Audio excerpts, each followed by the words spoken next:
Somebody asked the other day, you know, why'd you start Dub? Like, what was the mission? You know, and I said, well, it wasn't even about the money. It wasn't about anything like that. It was really about fixing up your car socially acceptable. You know, I wanted the world to appreciate the art that I grew up loving and fell in love with. And it was that simple. And then it just kind of took off because there was a lot of people that appreciated that art.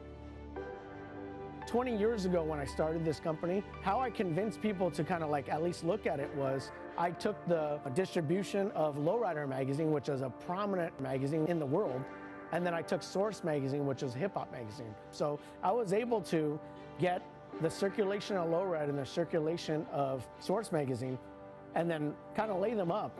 And when I did that, it was 1 million circulation, the whole United States.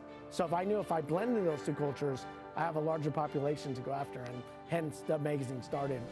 Prior to social media, Dub was Instagram.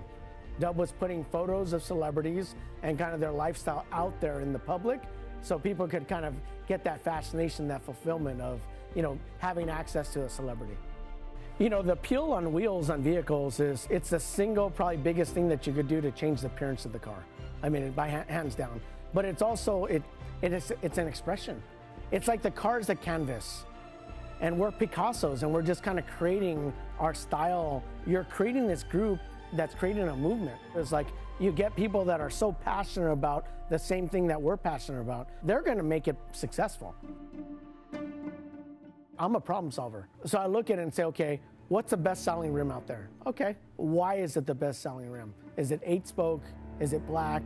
Is it chrome? Is it gold? What's the detail on it that's making it successful?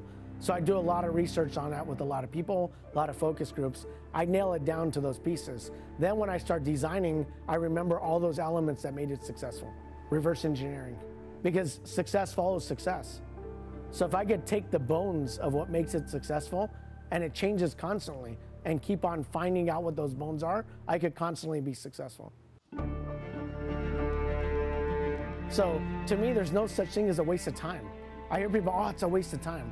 There's not a waste of time, because you're going to get information that you're going to use, and it may not fit in that puzzle you're doing today, but it'll fit in the puzzle in the future.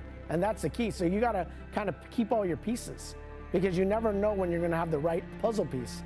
And a lot of times, somebody else is building the puzzle. You're just the last piece that they need to complete it.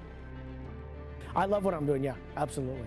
I wake up every day and with a smile on my face, and I get to work with cars and, you know, do all the things that I love to do. But trust me, there's a lot of hard work, a lot of travel, a lot of, you know, just things that happen, you know, both personal, business, everything else. And, you know, you just got to be resilient. You know, you got to be the one that's just constantly there. You got to be in the fight, you know, and you got to be smart. What truly drives me every day is people. You know, being able to work with people, and to me, it's like a mindset change. I'm very conflicted, you know, but instead of being there and being bitter, I focused on being better.